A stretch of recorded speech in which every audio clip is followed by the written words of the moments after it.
Bonsoir Madame Rabiot. Bonsoir monsieur. Merci d'être avec nous ce soir pour venir témoigner après cette soirée, ce classique au Parc des Princes qui aurait dû être une fête du football et qui ne l'est pas, bien évidemment. Vous avez décidé de porter plainte après ce qui s'est passé hier, c'est bien cela ? Oui, je vais porter plainte. Pour l'instant, on voit avec les avocats qu'est-ce qu'il est possible de faire exactement. Mais oui, bien sûr, bien sûr. Comment vous avez vécu la soirée ? Est-ce que la colère est retombée là, après presque 24 heures après le match ? Non, c'est-à-dire que bien sûr que je suis en colère. Je suis en colère pourquoi ? Parce que je trouve qu'il y a toujours deux poids, deux mesures. C'est ce que j'ai dit à votre confrère ce matin. Si Adrien fait une erreur, il fait la une de tous les journaux, de tous les médias, des télés, des radios. On entend parler pendant une semaine et la personne a bougé. Juste Loïc Tanzi m'a appelé, m'a écrit hier soir et il a été le seul vraiment à réagir immédiatement et c'est pour ça que je vous parle aujourd'hui. Loïc Tanzi est avec nous autour de la table, évidemment. Depuis ce matin, vous avez parlé avec un confrère de France Info, pour être tout à fait précis. Oui, il y a une réaction sur Instagram de votre fils, Adrien Rabiot, qui est en ce moment même à Clairefontaine. Oui, on va la faire découvrir peut-être au grand public, ceux qui ne sont pas sur les réseaux. Une déclaration très forte. Je la lis. Insulter une mère et un père décédés, 3 points de suspension. Tout se paye un jour. Vous ne l'emporterez pas au paradis. Croyez-moi, Nasser, tu peux avoir tout l'argent du monde et même plus. La classe, ça ne s'achète pas. Déclaration très forte d'Adrien Rabiot avec la mise en cause de Nasser Al-Khelaifi, le président du Paris Saint-Germain, sans son nom de famille, sans le PSG. Il évoque directement le président du PSG. Est-ce que ça sous-entend, est-ce que ça veut dire que pour vous, tout cela est orchestré ? Non, j'irai pas jusque-là. Non, je pense pas que ce soit orchestré, mais je pense qu'il y a une part de responsabilité, évidemment, parce que on peut pas rentrer des banderoles de cette taille sans que ça se sache. Ou alors, si le club n'est pas au courant, c'est que le club est mal géré. Mais on sait très bien que c'était connu.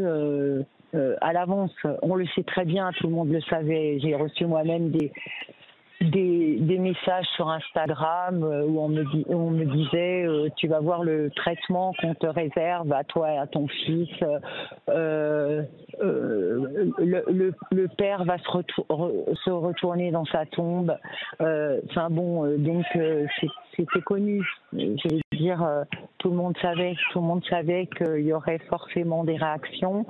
Et pas gentil, hein. Donc voilà.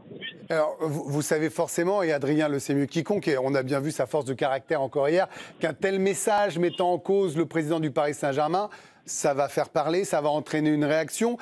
Comment il est né ce message ? C'est Adrien tout seul ? Vous en avez discuté ensemble, si je peux vous poser la question ? Non, il a fait parce que c'est un grand garçon, mais de toute façon, on va pas polémiquer. Les réactions, c'est plutôt les nôtres qu'il faut prendre en compte. Je suis désolée, il va y avoir des réactions, mais on devrait plutôt s'interroger sur ce qui se passe dans les stades. On n'est pas les seuls. Vous avez vu ce qui s'est passé à Montpellier, à Nice. Donc il y a un moment où les pouvoirs publics devraient s'interroger sur ce qui se passe dans les stades. C'est pas la réaction d'un seul homme. Voilà. Évidemment, c'est aussi parce qu'Adrien Rabiot est un titulaire incontestable de l'équipe de France et une star de notre championnat. Alors nous, on passe notre temps à dénoncer dans cette émission ce genre de propos abjects, de banderoles. Franchement, si on pouvait éviter de parler de casse, d'abrutis et de haine, on s'en priverait largement. Croyez-moi bien, Véronique Rabiot. Karim Benani a une question pour vous. Oui, bonjour Véronique Rabiot. Vous avez parlé des pouvoirs publics et je voulais emboîter le pas là-dessus. C'est vrai, cette semaine, avant le match, il a été dit que ce match pourrait être arrêté si jamais il y avait des chants racistes, homophobes ou des gestes déplacés ou des propos déplacés en tribune. Manifestement, ce fut le cas à votre rencontre, évidemment, oui. Mais également avec d'autres chants qu'on a pu entendre hier au Parc des Princes. Vous regrettez hier que l'arbitre n'ait pas arrêté la rencontre Alors, je vais vous dire vraiment ce que je pense. C'est vrai que j'ai dit à votre confrère ce matin, j'ai dit tout le monde était prévenu prévenu, il avait été dit que s'il y avait des chants homophobes ou autres, que le match serait arrêté. J'ai dit le match n'a pas été arrêté. Il m'a posé la question, est-ce que vous pensez que l'arbitre n'a pas fait son travail? J'ai dit bah oui, je pense que l'arbitre n'a pas fait son travail. Mais je sais aussi que forcément on n'a pas envie d'arrêter ce genre de match parce que évidemment il y a tellement d'enjeux que bon, comme j'ai dit à votre collègue Adrien Rabiot et Véronique Rabiot, nous ne sommes pas assez puissants forcément, c'est le pot de terre contre le pot de fer. Mais d'un autre côté, je vais vous dire, et c'est ce que j'ai dit à mon fils parce qu'il n'était pas avec moi quand j'ai parlé à Julien Frémont, mais j'ai dit à Adrien, tu sais, d'un autre côté, je sais que les matchs, si on les arrête, les premiers pénalisés sont les footballeurs parce que les footballeurs ont travaillé, pour eux c'est important, et que les joueurs qui sont sur le terrain, les deux équipes, ils sont au-dessus de tout ça. Voilà, et que effectivement, si on arrête un match, c'est les footballeurs qui sont pénalisés.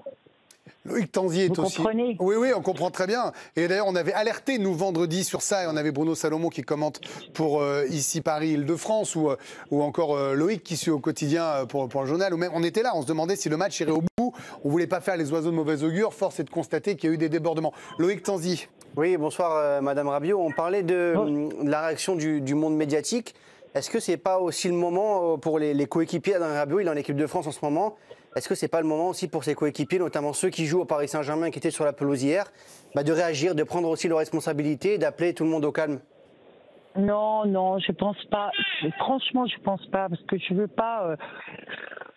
les gens qui veulent réagir, ils réagissent. Moi, je dis que ceux qui doivent réagir, vraiment, c'est ceux qui ont le pouvoir. Voilà. Et que on est toujours en train de nous raconter, nous faire de grands discours, mais qu'en réalité, quand il se passe des problèmes, eh bien, il n'y a personne qui réagit, quoi. Voilà, c'est ça. Moi, c'est ce qui me dérange. C'est pour ça que je m'indigne. Voilà. Alors, c'est vrai que c'est pas la première fois que ça arrive, des insultes dans un stade. Alors là, évidemment, c'est, comment dire, sublimé dans le mauvais sens du terme par l'histoire d'Adrien Rabiot à Paris et par votre histoire familiale. Et c'est ce qui rend encore plus dégueulasse, bien sûr, la banderole. Malheureusement, c'est pas nouveau. Et je ne sais pas si un jour on arrivera à l'éradiquer. Vous voyez ce que je veux dire? Pour vous, c'est quoi la solution, finalement, en étant une des victimes de ce genre d'insultes? Mais moi, je ne me considère pas comme une victime non plus. Attendez, moi, je veux juste que y ait des gens qui s'opposent, qui se révoltent, qui bougent, ceux qui ont le pouvoir de le faire. Moi, j'ai pas le pouvoir de le faire. Comme je vous dis, je suis pas assez puissante.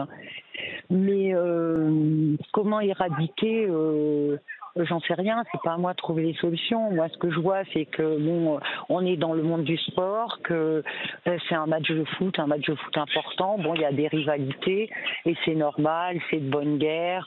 Voilà, ça devrait être bon enfant. On a dépassé ce stade depuis des décennies. Où il est le football populaire, c'est terminé tout ça. On est dans un monde de business, dans un monde de fric, et il n'y a plus personne qui veut prendre position parce que tout le monde a peur du PSG. C'est ça la vérité, c'est que tout le monde a peur du PSG. Donc levez-vous, parlez, même vous les journalistes. Mon fils vous l'avez dit déjà l'autre fois, et vous n'êtes pas choqués. Voilà, il faut prendre position, il faut appeler un chat, voilà. Donc, j'ai eu votre avocat tout à l'heure pour tout vous dire, quand il m'a dit la presse aussi a été douce. Moi, j'ai pas commencé l'émission à 18h. Vous voyez, je suis là et je vous prends en direct avec grand plaisir, Véronique Rabiot. Pour dénoncer ça, il n'y a personne qui peut dire j'ai aimé ce que j'ai vu au Parc des Princes. Vous voyez, là, de ce côté-là. Non, mais moi, ce que je veux vous dire, monsieur, j'ai pas spécialement peur du PSG, en tout cas. Non, mais la seule personne qui a réagi hier soir, qui m'a écrit hier soir, c'est Loïc Tanzier, qui m'a demandé si j'allais bien, qui a parlé avec moi, et il peut vous montrer mes messages. Je lui ai dit, mais c'est quand même dingue qu'il n'y ait qu'un seul journaliste à réagir, parce que chaque fois qu'il y a eu un problème, les gens ont réagi immédiatement. Les journalistes, immédiatement. On a fait, ça fait 13 ans que ça dure. Ça fait 13 ans qu'on parle de nous. Ça fait 13 ans que chaque fois qu'il a fait un pas de travers, Adrien, on a fait les télés, les journaux, on a menti, on nous a insultés, injuriés, on a diffamé. Bon, voilà, on a validé toutes les couleuvres, mais je veux dire, ça a été immédiat. Pourquoi là, c'était pas immédiat? Pourquoi il y avait des gens dans la corbeille, hein, il y avait une ministre, il y avait du monde dans la corbeille. Pourquoi ces gens-là, ils se lèvent pas? Pourquoi ils parlent pas? La réalité, c'est qu'il faut aussi que ce soit fait médiatiquement. Vous voyez, là, ce soir, on vous donne la parole. Il fallait que ce soit fait. Mais se lever dans un stade, quand vous êtes au milieu de 48 000 personnes, peut-être que ça aurait été un symbole. Je ne sais pas. Très sincèrement, en tout cas, j'entends votre cri de colère. Hein, soyez-en persuadés. Hein. Non, mais quand, vous savez, quand il se passe quelque chose, les gens vont sur Twitter immédiatement. Immédiatement, je veux dire. Il y a des gens qui auraient pu réagir tout de suite après le match ou même pendant le match. Bah non, ça s'est pas fait. Hier, dans la corbeille, vous avez parlé des officiels. Effectivement, il y avait Rachida Dati, la ministre de la Culture, il y avait Vincent Labrune, qui était là également, le président de la Ligue. Bien sûr. Vous regrettez que ces personnes-là n'aient pas pris la parole après le match ou même ce matin? Mais bien sûr, mais c'est ce que je dis. C'est exactement ce que je dis. Ceux-là et d'autres. Voilà, c'est quand même incroyable. Mais malheureusement, des banderoles, et quand on a vu ce qui s'est passé à Montpellier aussi dans l'après-midi, c'est pas la première fois, et moi je peux malheureusement vous le certifier. Non, mais enfin, c'est pas la première fois, mais écoutez... Ce sera pas la dernière. Non, mais c'est même pas ça, c'est pas la première fois, mais enfin là, c'était quand même assez violent, vous reconnaissez. Sinon, je vous donnerai pas la parole. Qui est ton vrai père? Qui est ton vrai père? Avec 4 noms de footballeurs. Non, mais attendez, et qu'ils ont chanté Véronique est une salope, pute de mère en fils, mais dites-le. Enfin, franchement, et il y a personne qui réagit, ça dérange personne, ça gêne personne. Moi, j'ai le sentiment que ça nous dérange puisqu'on vous donne la parole, on vous laisse donner. En tout cas, on est là. Oui, je sais bien que c'est pas nous que vous ciblez. C'est pas la question là-dessus. C'est pas vous que je cible je dis que quand il s'agit de réagir immédiatement, tout le monde sait le faire immédiatement après le match, immédiatement pendant le match. Voilà. Ça veut dire qu'aujourd'hui, vous êtes en colère contre le président de la Ligue, contre même la Fédé, contre les présidents des clubs? Non, je suis en colère. Je suis en colère tout court. Je ne sais pas qui. Je vise personne en particulier. Ce que je vous dis, c'est qu'à chaque fois qu'Adrien a fait un pas de travers, ça a été immédiat. On a fait toutes les télés, toutes les radios. Ça a duré pendant une semaine et c'est parti très fort dès le départ. Voilà, c'est ça que je dis. Voilà. Je vais me faire juste 2 secondes l'avocat du diable, pas sur ce qui s'est passé hier, je vous le dis tout de suite avant que vous ne provoquiez une colère sur moi. Quand on est une star médiatique du football et qu'on est dans des grands clubs et qu'on est tout ça, il peut y avoir aussi un traitement qui est lié aussi à cette puissance que représente Adrien. Mais là, vous pensez que c'était la goutte d'eau, ça y est, vous ne laisserez plus rien passer? Non, c'est pas la goutte d'eau, non, c'est pas que je laisse plus rien passer, c'est que là, c'est vraiment... c'est hors sujet, c'est hors football, c'est... Écoutez, mais vous avez lu la banderole? Qui est ton vrai père? Non mais franchement, ça vous choque pas? Ça vous choque pas?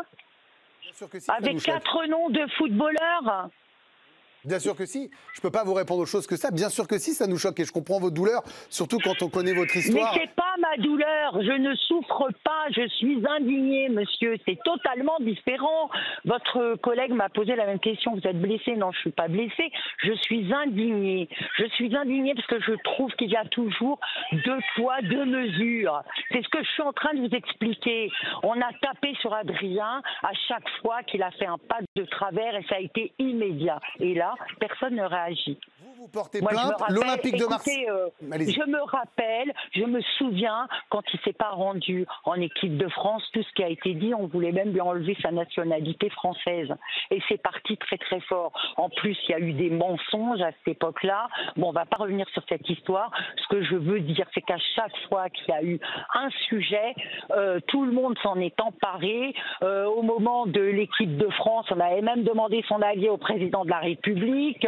Il y avait même le porte-parole de l'Élysée qui avait donné son avis. Enfin bon, tout le monde s'en était mêlé, c'est parti très fort. Et là, hop, comme par hasard, ça dérange personne. Il n'y a pas de traitement possible. Bien sûr. Une dernière question. L'Olympique de Marseille va porter plainte. Vous portez plainte. Est-ce qu'Adrien Rabiot va lui aussi porter plainte? Bah, bien sûr. L'Olympique de Marseille, je ne peux pas répondre à la place de l'Olympique de Marseille, mais sachez que effectivement le club me soutient et que nous discutons pour savoir ce qu'il convient de faire exactement pour pas faire d'erreur, parce qu'évidemment, voilà. Ça nous serait reproché. Donc, mais le club est derrière moi, évidemment. Ils me soutiennent depuis et même avant le match, parce que pour cette raison, le coach avait donné le brassard de capitaine, parce que tout le monde savait ce qui allait se passer. Alors, il n'y a pas que l'OM qui savait ce qui allait se passer. Tout le monde savait ce qui allait se passer. Donc oui, bien sûr, ils me soutiennent et oui, moi, je vais porter plainte et Adrien va porter plainte, ça c'est sûr. Je voudrais qu'on termine au moins avec un sourire. Adrien a l'air heureux et épanoui à Marseille. Il y a l'équipe de France qui arrive avec de beaux objectifs. Maintenant, il se reconcentre sur les sportifs. Clairefontaine, monsieur, je suis à Clairefontaine. Ouais, je suis venue pour l'entraînement ouvert au public. Ce que je disais à monsieur Degord, c'est que il faut que les supporters parisiens sachent que rien ne peut déstabiliser Adrien quand il est sur un terrain. Et de toute façon, ça ne changera jamais.